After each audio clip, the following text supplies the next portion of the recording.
Imagine having a pain in your arm, and after a long period of time, that pain is getting worse and worse and worse to the point where you can't do anything with your arm because the pain is just so significant. That is the life of someone with AMPS, or amplified musculoskeletal pain syndrome.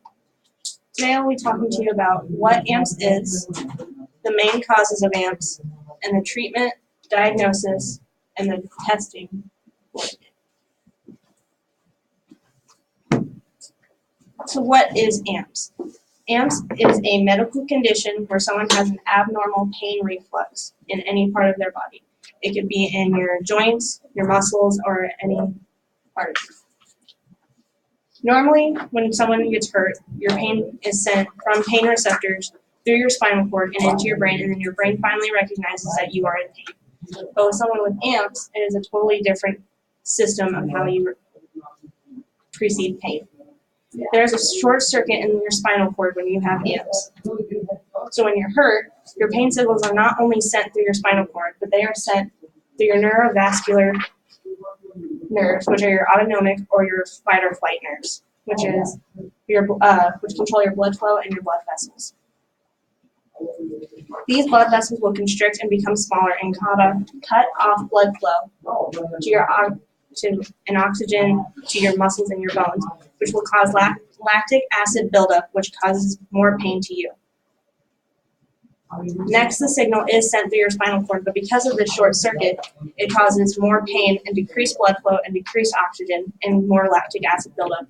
And the continuous cycle just causes your pain to ramp up and become worse and worse and worse to the point where your muscles or your bones or any part of you feels like it is 100% level of pain. And this is according to the Children's Hospital of Philadelphia.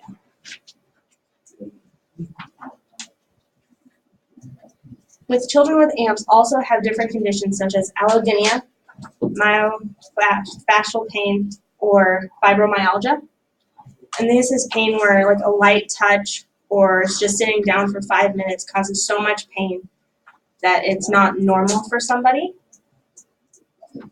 And pain isn't the only symptom of AMPS. People will get headaches, temperature changes, change in skin color, swelling, or vascular changes or conversions. And children in AMPS tend to not participate in school or social activities or sports because the pain is just so great that they feel like they can't do anything else. So they'll often quit school, social activities, or sports because the pain is just too great. And there are many forms of amplified pain. There's diffused amplified pain, which is total body pain for pediatric fibromyalgia. Intermittent amplified pain, CRPS, which is complex regional pain syndrome, and there's localized amplified pain. This is according to the amplified musculoskeletal pain syndrome here.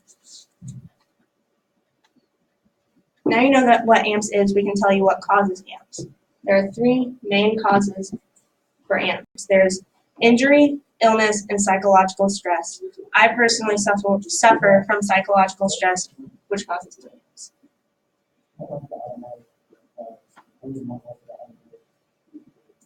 For an injury, all you have to do is break a bone or have a musculoskeletal injury such as carpal tunnel syndrome or go through a surgery, and that will cause you to start having AMPS. With an illness, you just have to have an infection or an inflammatory condition such as arthritis or the flu. And psychological stress, there's so much more to it because it has to deal with your emotions and everything working in your brain. So AMPS can be triggered by an emotion connected to your fight or flight nerve, such as being scared or terrified or frightened or just nervous about something. And stressors can be positive or negative, so any emotion will cause it. Like I could be extremely happy and I will be in pain. And children are often affected by their peers, their school officials, or any medical professional because it is just dismissed as being not real or the pain is all in your head that you're not really experiencing it.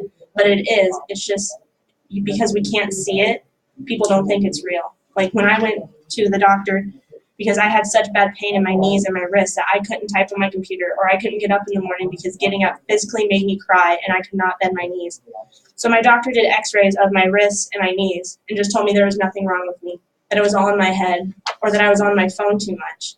But I finally went to the hospital and they told me I had AMPS. And my dad even dismissed it as me wanting attention or being all in my head.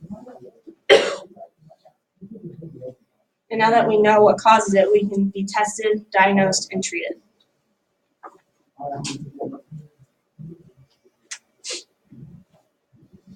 So amplified pain, to diagnose it, you have to listen to a patient's physical and emotional history. Blood tests are also used to determine if children have AMPS or could potentially have AMPS. And with some children, x-rays and MRIs will tell you if you have AMPS, but it's not always conclusive.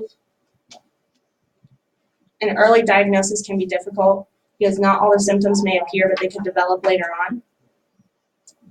Infections and musculoskeletal injuries will have to be sometimes ruled out because they may not be AMPS, but it could hint towards it.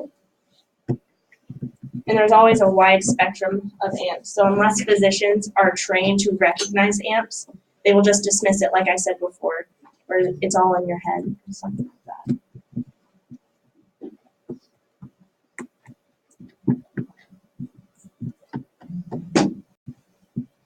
And there's a wide variety of treatments that children can go through. So things that people have tried to get rid of AMPS are medication, injections, therapy, or surgery, or chiropractic care. Because it is a spinal issue, there's a short circuit. And the treatments focus on the wellness and getting your nerves back to being normal and being able to communicate with each other. But some of the successful treatments are therapeutic, aerobic exercises like exercising, going out for a walk, or doing different exercises, and stress management, and behavioral things, and being able to work on your emotions and being able to focus them. And a goal is to return the patient to being able to go back to school and go through social activities again and be able to do sports. And often children will do outside patient coping mechanisms, to like going to the gym or going on walks, and not necessarily going through physical therapy like I had to do. And families also benefit from behavioral therapy and identifying stressors and how to cope with being able to have AMPS and emotions. And this is according to the Providence Medical Center.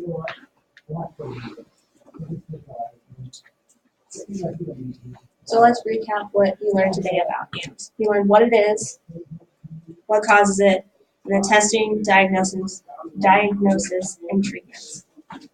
So I'd like to ask you, all medical people that are interested in going to the medical field, to identify what people with AMPS might have to go through and being able to treat it. Because it is a sickness that the school doesn't care about, that goes unnoticed, and that people don't tend to really think is an actual cause.